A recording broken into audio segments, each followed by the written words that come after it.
Welcome, Dr. Dan Coit. How are you? Great. Thank you very much, Steve. Well, thanks again for joining us on the Beating Melanoma project. And we have another great melanoma expert. Dr. Dan Coit is a surgical oncologist at Memorial Sloan Kettering Cancer Center. I had the pleasure of working with Dr. Coit for many years. And Dr. Coit was a chief of gastric and mixed tumor service.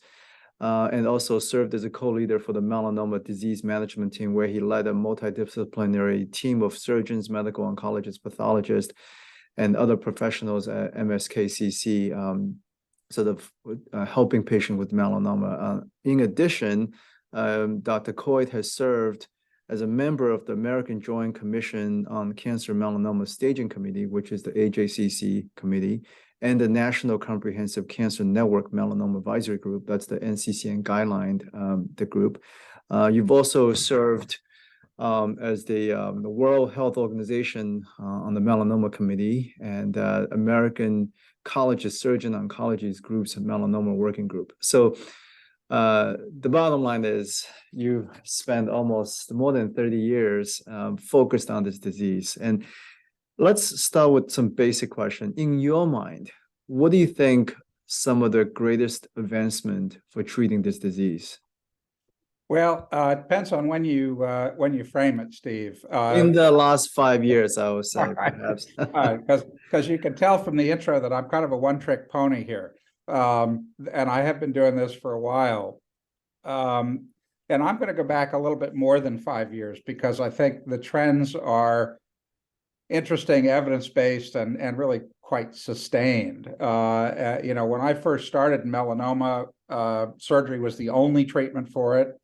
And surgery was quite radical. Surgery, because I think there was nothing to fall back on. We really didn't offer patients other than a lot of surgery, whether it was a bigger, wide excision or more extensive lymph node dissections. And we even tried to take out we tried to handle metastatic disease with surgery because, again, we had nothing else. Two things have happened, and I think they're very sort of complementary.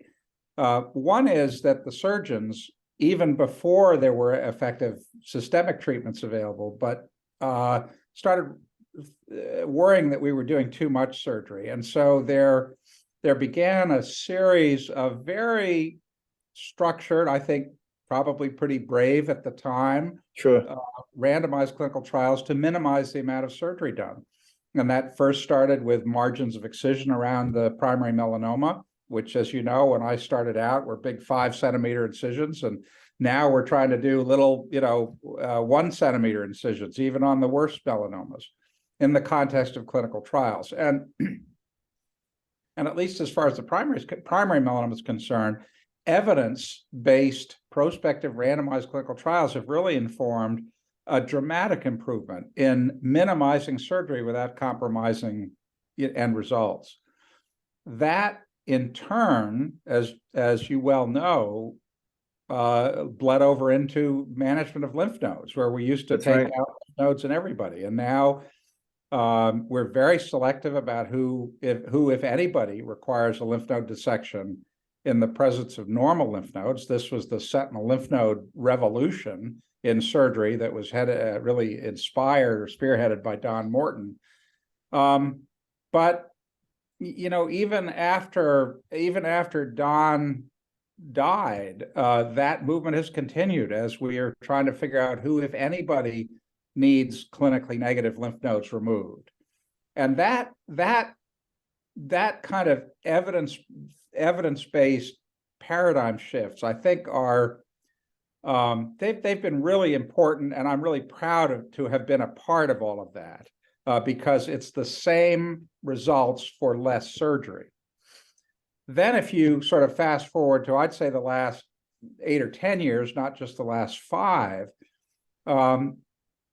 there's been this, I guess, confirmation of something we've always thought was the case, but could never quite put it in a bottle and use it for treatment, and that is that melanoma is highly responsive to manipulations of the immune system, or even to attacking some of the unique genetic drivers that maintain, promote growth of melanoma. And that's that immune therapy, which I really believe was largely birthed at Memorial Sloan Kettering Cancer Center, dating back to the days of the Ludwig Institute and Lloyd Old and Alan Houghton, have been translated by their acolytes. And I would say acolytes, Jed Wolchok being the champion of this, but Paul Chapman, into the effective use of much more active agents. And this would be first the Yervoy, the anti-CTLA-4 antibody. And that was really Jed Wolchok led that trial. Then to the PD-L1 story, which is more effective, less toxic immune therapy. And then Paul Chapman explored the efficacy of the targeted agents against the half of the melanomas that have this BRAF mutation. So the last 8 to 10 years have been kind of, in my way of thinking, kind of the natural evolution of the minimizing of surgery. At the same time, we've developed now, and I'm going to call it effective systemic therapy. I think, when people talk about effective systemic therapy, they think I'm saying it works in everybody. It doesn't. It certainly doesn't. And there's a lot of work left to be done in terms of overcoming things we call primary resistance, which is it doesn't work the first time you use it, or acquired resistance, meaning it worked for a while and then stopped working. And so, in essence, all of the research now, it hasn't stopped with this tectonic shift in how we treat patients with advanced disease, but we're now attacking the new questions that all of these new drugs are arisen. I'll say one thing, and then I'll stop talking for a minute, and that is that the survival of patients with metastatic melanoma, not so much primary or even lymph nodes, but the survival, when you had metastatic melanoma, that was a death sentence, and your average survival was measured in a few months. Now, your average survival is measured in years. That's an enormous shift in the way we think, compared to the time when we had no treatment that made any difference, none at all. So that, when I say effective, I mean effective compared to the old days. We have not solved the problem of melanoma. There are lots of questions left to go. Maybe we get into those, but for the most part, we're shrinking surgery with equal effects. And most importantly, I think we're actively developing newer, more effective agents to deal with non-surgical disease. Thanks for that, wonderful summary. And a lot of great context. And I think the word you use, brave, I cannot imagine back then, for the surgeons to try to reduce the surgical margin. That is a series of really brave surgeries. Brave patients. Yep. Yeah. And then we're going to shift gears a little bit and transition to something else. One of the thing is, we know early stage melanoma, the cure is relatively straightforward, standard excision. But at the same time, a lot of times that patient always have those kind of fear. And you have this wonderful bedside manner, and I hear it again and again when we share the patients together. What do you tell those patients? How do you comfort and alleviate their fear? That's a matter of personal style and communication, as you well know. There's no one size that fits everyone. But I think when patients realize that they've come to see a member of a team, and it's a member of a team that includes you as a dermatologist and an expert dermatopathologist, and an expert radiologist, expert medical oncologist if necessary, but also the anesthesia team. I look at this whole team, and once they realize, my personal feeling is once they realize that they're in a place where pretty much everything there is to know about their problem, their anxiety at no matter what stage, whether it's early stage or late stage, decreases because they can offload that onto us. They can understand as much as they can. I've spoken to so many patients with the most difficult problems who wanted to understand and take part in their care, but realized at some point they would have to rely on either my knowledge, or in the absence of knowledge, they'd have to rely on my judgment, or the judgment of our team as we worked together to try to come up with a solution. And I think you, as you know, you talked about the melanoma disease management team that I've been privileged to work with. It's an incredible privilege to take a problem that you're just not sure what to do in front and just take 15 minutes to discuss it among highly respected peers in each discipline, whether it's radiation or dermatology or medical oncology. But you're not asking them for a solution, but you're coming together with a rational approach to a problem. This also really extends, you talked about early melanoma, to ambiguous lesions in pathology. You've biopsied 1,000 moles when the pathologist has come back and said, I just can't tell what this is. Yep. That's not enough, quite honestly, in this day and age. Our pathologists meet together and review these ambiguous lesions. And they may not know the answer, but they will tell us what they're worried about. Or I think this is a melanoma. I think this is not a melanoma.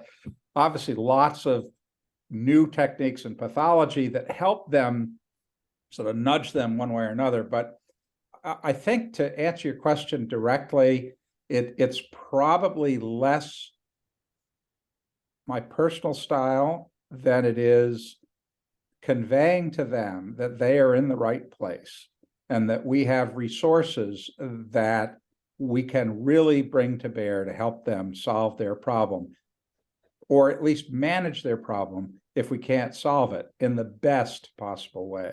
And that's a rare privilege to have worked at Sloan Kettering, as you know, where you just had, if you didn't know the answer, you knew somebody who did.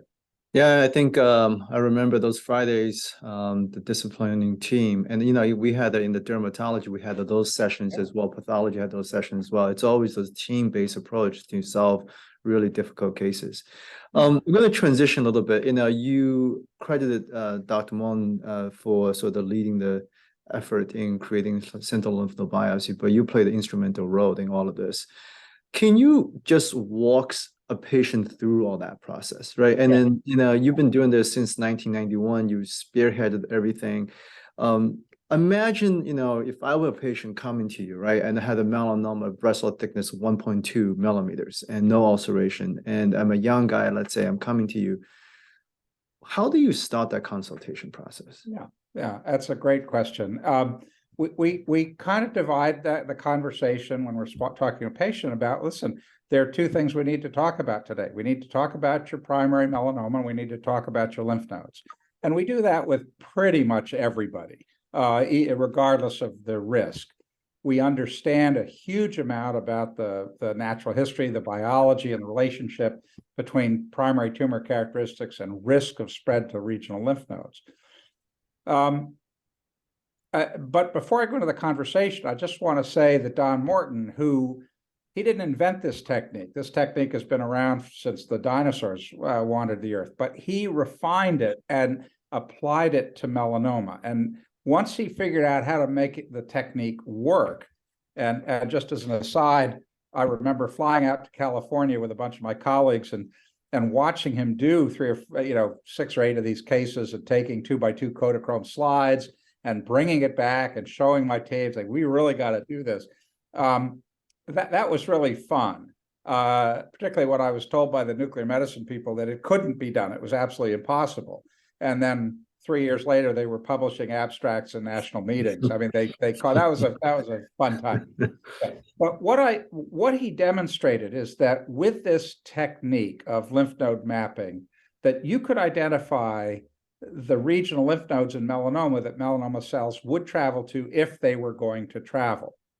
And so And then he went on in an extraordinary feat of academic honesty and transparency is he tested the technique in a huge prospective randomized clinical trial where half the patients had a wide excision alone, and then if they recurred in the lymph node somewhere down the way, they'd have a lymph node dissection. And the other arm would, and that was sort of the standard at the time. And then Sure. everybody would have a sentinel lymph node biopsy. And then if they had a positive sentinel node, they'd have a lymph node dissection. What he showed was what every retrospective series had shown to date, is that the sentinel lymph node is incredibly important in determining whether or not the melanoma will come back after initial treatment. And so I'm going to stop you for a second, because I think for our audience sake, because I mean, those are great history and like the background academic reason. What does that procedure involve? Can you comment like in terms of, we mentioned a little bit that involved in nuclear medicine, and, walk us through what is that process? Yeah. So from a practical standpoint. Yeah, exactly. Once we have thought a little bit, as we're talking to this patient with this young man with his 1.2 millimeter melanoma, we'll talk to him about his risk of having tumor cells in the lymph node, which in this case is 10 or 15%. And because he's a young man, that gets his attention and he wants to know. And because we've learned it's a prognostic thing, not necessarily part of treatment, we all think it's a good idea that this young man should know. Now comes the discussion about what's going to happen to you. And so what happens to this young man is he comes into the day surgery unit in the morning, and he has a test called a lymphoscintigram. That lymphoscintigram is the injection of a little bit of radioactive dye at the site of the primary melanoma. And very quickly, within minutes, this dye will migrate to the lymph nodes that would to which melanoma cells would go if they were going to go. It's really important to let those patients know that this doesn't mean that the melanoma has traveled. It just says if it's going to travel, these are the lymph nodes it's going to go. Okay. And once that's done, we get a visual picture called a map of where this particular melanoma would go if it were going to travel. It doesn't change that 10 or 15% probability for this young man, but it says if we're going to look at a lymph node, instead of doing what I used to do when I was just starting out, taking all of the lymph nodes out with all of the risks and complications of that procedure, we're just going to go take one or two out that are shown up on this map, this what's called lymphoscintigram. So we get that picture. And then once we've got the picture, we take this young man to the operating room and we do two things. We do the wide excision, which we talked about as the first of the two things we do. And then we address the lymph node. And we use it's a remarkably simple technique, but we use a little focused Geiger counter and we run it over the skin, and we can find an area of hot counts. It's kind of like like using a metal detector on the beach and finding your watch. It's the Geiger counter shows us exactly where under the skin the lymph node is. We make a little incision there. We actually take the whole lymph node out because we don't know where inside that lymph node the melanoma cells might be hot if they were there. So we take that lymph node out, send it off to the pathologist, and they subject that lymph node to an extraordinarily rigorous pathologic analysis. It takes about 10 days to get that back. So it's not a quick turnaround. It's not a frozen section. On the day of surgery, and we've shown that the frozen section, that immediate during surgery pathology look, is not very accurate and not very helpful. So we take out the primary, take out the lymph node, the patient goes to recovery room. We tell the patient and their family everything went fine. We'll call you in a week or 10 days with some new information. And then we talk to them as soon as that report is back and sort of take it from there. But it is, go ahead. So this is great encapsulation and summary. So let's say, for instance, just to summarize for everyone. So let's say if your primary melanoma is on the left arm and you do a wide excision, remove the melanoma on the left arm, and then you also basically go onto the left axilla area to identify the sentinel lymph node and remove that. Let's say the lesion is on the leg, then you're looking at the groin area, etc. What is the complication rate? Well, I will say this, you are right, as you in your description, 98% of the time. 2% of the time we'll actually find lymph nodes in strange locations. Exactly. And so that mapping is incredibly important for that 2% of people. But then, you know, within the under the arm or in the groin area, you've got out of 10 or 20 lymph nodes. You don't want to be looking all throw up. You want to just take the 1 or 2 out.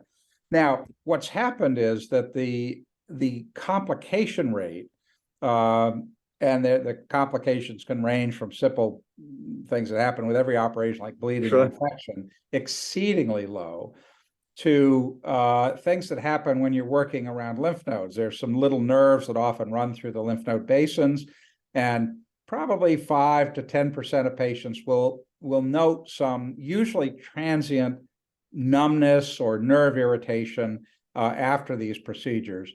Probably the thing that we worry about most is swelling or something called lymphedema, Yeah. in the extremity, whether it's the arm or the leg. Lymphedema in the arm is very uncommon, 1 or 2% of people. Lymphedema in the leg, particularly after lymph node surgery, can be 3 to 5%. It's usually not massive lymphedema. It's usually a little bit. Of course,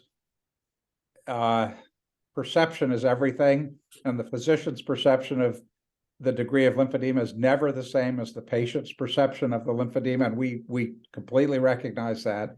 But it's one of the things that makes us want to look for a procedure or some information that we could get the same way without taking that lymph node out. And I'm sure we'll get to that a little bit later. Because if you get the lymphedema, it's usually permanent. It doesn't go away. You know, we've looked for predictors of who's going to get it, and the best we could do are the older, overweight people like me, but not you. But the fact of the matter is that if it's just for information and does not affect the outcome, which is true, Sure. then is that 2 to 5% risk of lymphedema worthwhile? And I, you know, in general, young people will say, yes, I really want to know, and older people say, I'm less interested in it. Yeah. So we don't tell people they have to have a set lymph node biopsy. We offer it to them. We explain to them why we might want to do it. We tell them what it would cost them to do it, not dollars, but in terms of the things you've talked about. And we also try as best we can to tell them what their cure rate would be without a lymph node biopsy, and then how a lymph node biopsy would refine that estimate into a lower risk group with the negative lymph nodes, or a positive risk group with a higher risk group with a positive sentinel node. So we work very hard to try to get people to wrap their arms around it. As you well know, people with newly diagnosed cancer are so anxious, it's very hard for them to incorporate all these facts. And oftentimes it's a, what would you do, doctor, if it were your son or your family? Exactly. Yeah. My answer is the same as your answer. All of my patients get treated like my family. There's no double standard here. And I would recommend this, or I would recommend that. But we're realistic about it. It's not part of treatment. I mean, I think the most important thing for people to understand is this procedure, the sentinel lymph node biopsy, is really valuable for determining prognostic information, right? Yeah. And but maybe we can shift a little bit. Maybe I'll come back to the sentinel lymph node. I mean, we use one example; it's very clear cut. But no, I know there are some controversies. At one point, you know, let's say you find the lymph node to be positive, the procedure is complete lymph node dissection. And I understand this is sort of, we're shifting away from all of that. Maybe you can give us some comment and like what is the complete lymph node dissection and the complication rate, and why are we sort of shifting away from that? Sure. Yeah. as we approached this sentinel lymph node biopsy thing, and we realized not everybody was benefiting from the upfront lymph node dissection, particularly the patients with a negative sentinel node, we kind of assumed that if you had a positive node, you should have this big lymph node dissection. Now, lymph node dissections in and of themselves are not terribly difficult or dangerous operations, but they are fraught with short and long-term complications. And particularly in the groin area, Sure. wound complication rate could be 10 to 20%, meaning poor healing, wound infection. But probably much more importantly, the lymphedema rate after the swelling in the leg rate after removing the lymph nodes in the groin area, probably everybody gets some lymphedema. It depends on sort of the threshold that you use to define swelling in the leg. But if you ask patients, they will tell you, my leg doesn't feel the same after I had these lymph nodes out. In the arm, it's much less so. In the head and neck area, it's not so much swelling, but it is nerve damage. And so the harder you look or the more you ask patients, you will hear that removal of lymph nodes is not a complication-free endeavor. And kind of similar to why we gave up doing upfront lymph node dissections, because we recognized that so many people had negative nodes and probably weren't deriving any benefit and sustaining all the complications. As we were doing the completion lymph node dissections, we realized that most of the patients who we did a completion lymph node dissection had negative nodes as well. And again, I give Don Morton huge credit for this. He said, well, okay, let's have another prospective randomized clinical trial where people with a positive sentinel node get a lymph node dissection up front, and they sustain all of the complications that we've just talked about. Or let's not do a lymph node dissection and just follow people very, very carefully. And this included lots of physical exams and x-rays, and even ultrasounding the lymph node base to find the earliest trace of recurrent melanoma there.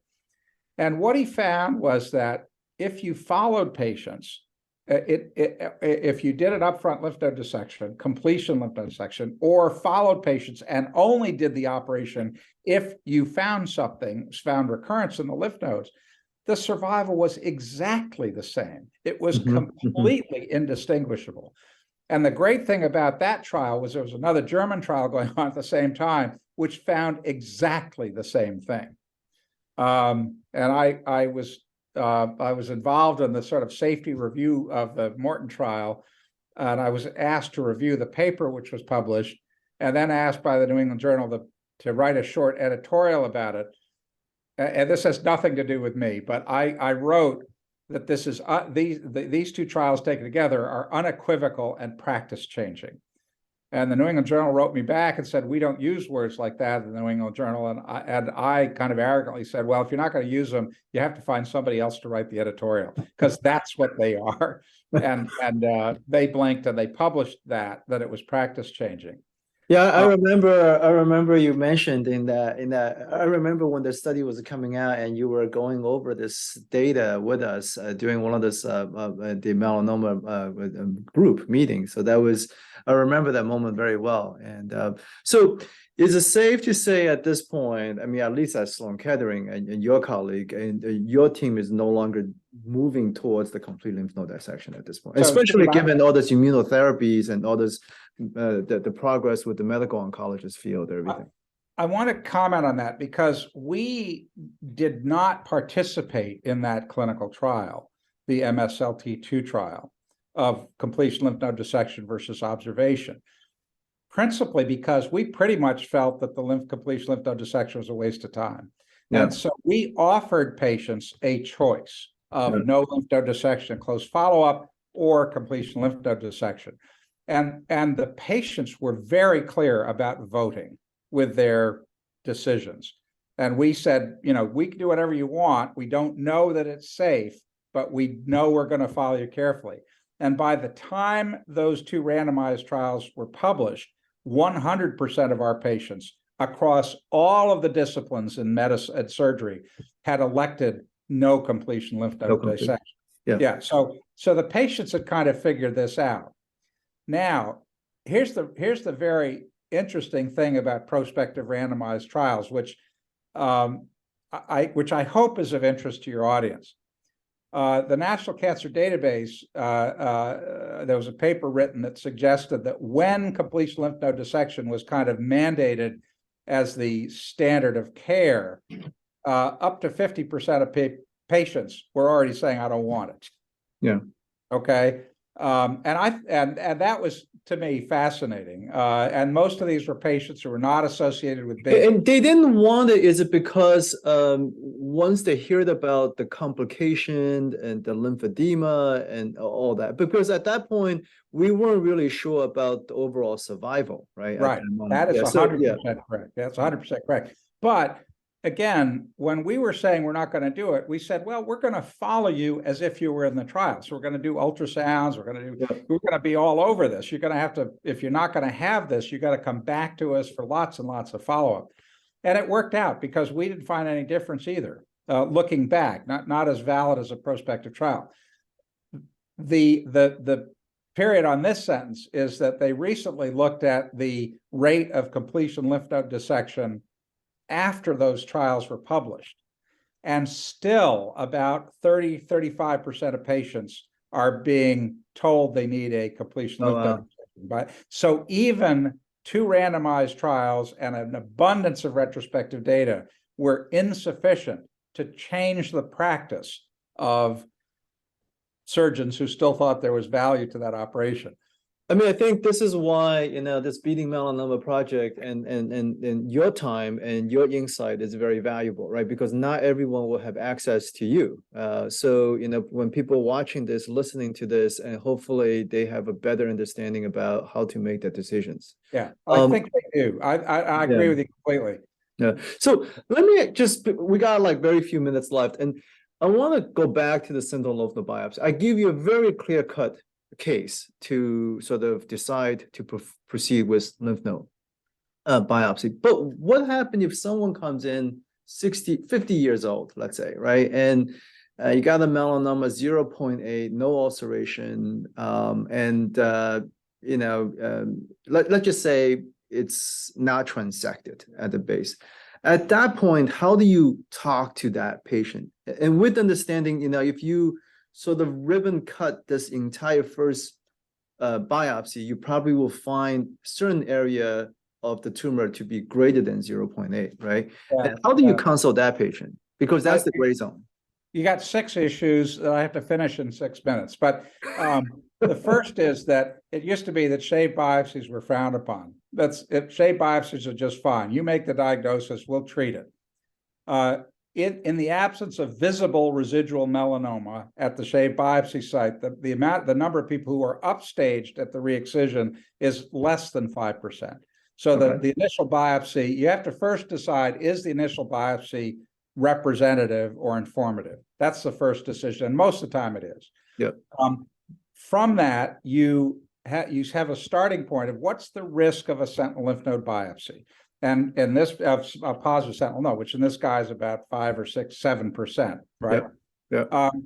And then you start to talk about, okay, you've got a 0.8 millimeter melanoma with no other risk factors. Your cure rate is 93% if I just take it out. Okay. If I take it out and you're in that 7% that has a positive sentinel node, your cure rate's about 88%. And if I take it out, your lymph node's negative, your cure rate's 97%. Do you want to have this procedure to take you from 93%, which is where you are now, either up to 97 or down to 88? Okay. I think a lot of it, Steve, and this is really important for me. Don't use adjectives when you describe these things. Use real numbers. Okay. And I think, again, the patients will understand this. Some patients want me to make the decision, which I will. They want adjectives, but I think unless you really, really know the numbers, a 7% risk of a positive sentinel node may be very low to somebody. It may be very high to somebody else. This is this is a great way of consulting patient, right? And because everyone is subjective and they bring their own sort of background and their own feelings. And so one person's thinking about 7% is totally different from the other person's 7%. I couldn't agree with you more. Yeah. I couldn't agree with you more. So try to be objective. And then at the end of the day, as you know, as you've heard from this interview today, I can talk for 45 minutes on anything. Okay. The patient, pretty soon their eyes glaze over and they say, what should I do? And I will tell them what they should do. Because again, this sentinel node biopsy doesn't change anything. It's just information. I use the analogy of a cholesterol test. You go get a blood test for cholesterol. It doesn't prevent you having a heart attack. It just tells you what your risk is of having a heart attack. Yep. And the only difference is that one is a blood draw, the other one's a little bit more involved. But we can lower your cholesterol, whereas we can't really lower your risk. And that again is a statement that I was very comfortable about in the pre-immune therapy era, that is subject to, again, debate and discussion in the post-immune therapy era, because we probably can influence that risk a tiny little bit with immune therapy, particularly in the higher risk patients. Yeah, we never got a chance to get to talking about stage 2B, 2C, the adjuvant setting, everything stuff. We're running out of time. You got 1 minute left, Dr. Coit. So Dan, tell me, any last words of wisdom that you'd like to share? Steve, I really appreciate it. And I appreciate the opportunity. I could just tell you, I think we're in an era now of trying to put surgeons out of business in melanoma. Okay, we're trying to figure out what the sort of genetic drivers are of melanoma. And as a part of that is a huge national effort right now to do genomic analysis of primary melanomas to see if we can get the same information out of that we could get out of a sentinel lymph node biopsy, and then get rid of this sentinel node biopsy and just look at the primary tumor. And maybe our role is to take out the primary tumor, and again, with narrower and narrower margins. I don't know whether we'll ever approve Mohs surgery for melanoma, but we'll somehow define a minimal acceptable margin, get it out of the operating room and into the outpatient setting, see if we can use genomic analysis instead of the sentinel lymph node biopsy to tell us how the patient's likely to do. And I think that would be a huge advance. When I come back for the next 45 minutes, and we do talk about more advanced disease, we're going to talk about the fact that surgery is no longer the principal treatment for more advanced disease. It's systemic therapy, and surgery's now become the adjuvant treatment for the disease that the immune therapy can't control. That's for our next one. But I do think the next revolution right now, just to finish my minute, is genomics. It's trying to examine genomics, trying to find out through the genetic makeup of individual melanomas how they're going to behave. Well, Dan, thank you very much for all those inspirational words and pearls of wisdom, and give us all this history and from surgery to lymph node biopsy. I'll be interviewing Paul Chapman, and he will be happy to hear all of those words. And so thank you again for everything. Okay, ask Paul about adjuvant surgery, because I think he and I are we're very fond of that term. Thanks again, Dan. Nice to talk to you, Steve. Bye-bye. Bye.